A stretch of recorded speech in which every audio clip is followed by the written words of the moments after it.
You ask Tiger to solve. This deals with linear equations with one unknown. The final result is b equals 2. Let's solve it step by step. Group all b terms on the left side of the equation. Add 8b to both sides.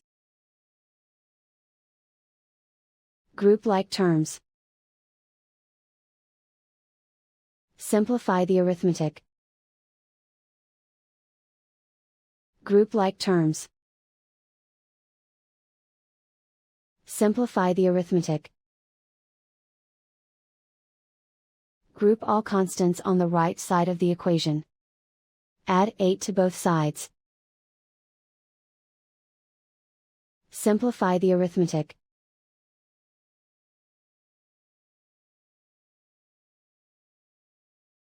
Isolate the b. Divide both sides by 11. Simplify the fraction. Find the greatest common factor of the numerator and denominator.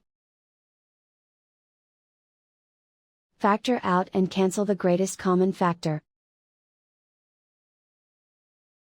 And so the final result is b equals 2.